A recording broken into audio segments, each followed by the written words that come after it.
जय श्री कृष्णा, राधे राधे, नमस्ते मित्रों। आज के वीडियो में मैं आपको बताऊंगा कि घर का वास्तु कैसा होना चाहिए।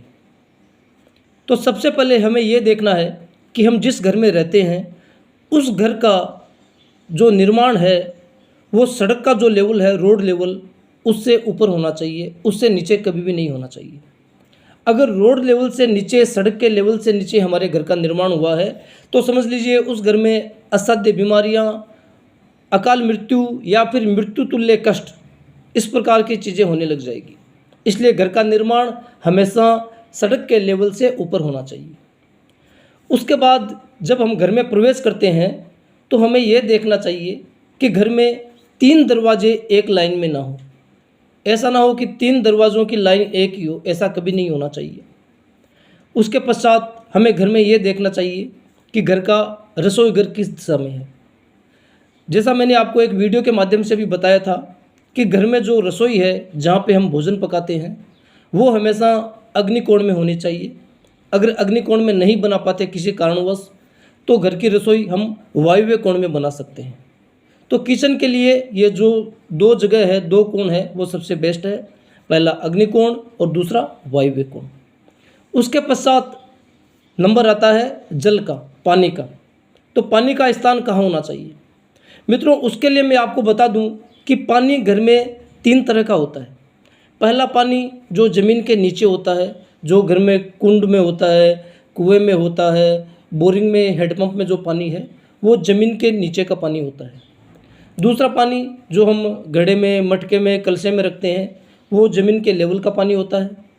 और तीसरा पानी होता है जो मान लीजिए हम बाथरूम की टंकी के ऊपर रखते हैं, वो तीसरा पानी होता है। और तीनों के लिए हम अलग अलग दिशाएं भी चूज कर सकते हैं, तीनों को हम अलग अलग दिशाओं में भी रख सकते हैं।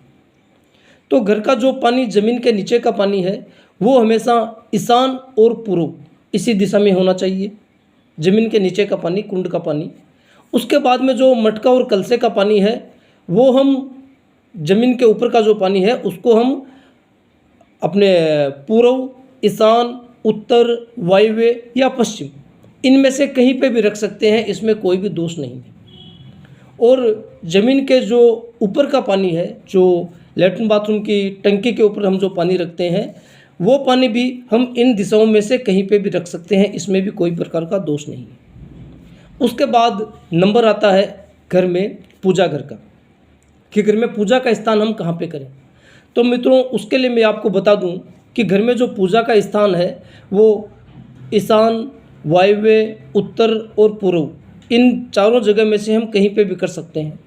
खाली दक्षिण दिशा और अग्नि दिशा का हमें ध्यान रखना चाहिए, वहाँ पे हमें नहीं करना चाहिए। और ना ही नैऋत्य कोण में हमें पूजा का स्थान करना चाहिए। उसके बाद में नंबर आता है कि घर में छत पे चढ़ने की सीढ़ियाँ किस दिशा में होनी चाहिए। तो उसके लिए मैं आपको बता दूं कि छत पर चढ़ने की जो सीढ़ियाँ हैं वो हमेशा दक्षिण दिशा में होनी चाहिए। दक्षिण दिशा से क्लॉकवाइज, जिस प्रकार घड़ी घूमती है उस प्रकार से हम उसे घुमा करके अगर छत पे चढ़ाते हैं तो उसमें कोई भी प्रकार का दोष हमें नहीं लगता।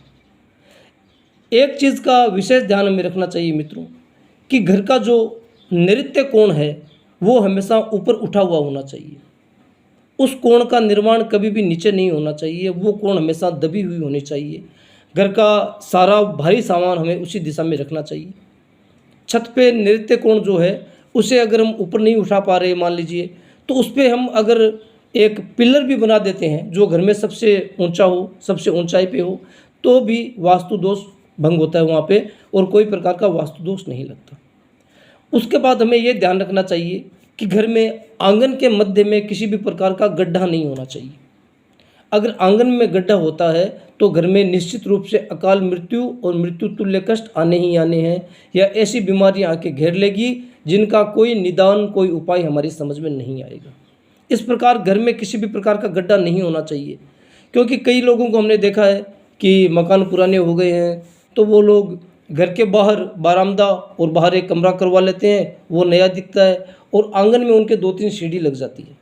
तो ऐसा कार्य होने से घर में अकाल मृत्यु के संकेत मिलने लग जाते हैं और अनेक प्रकार की बीमारियां आती हैं। तो वो चीज़ कभी भी घर में नहीं होनी चाहिए।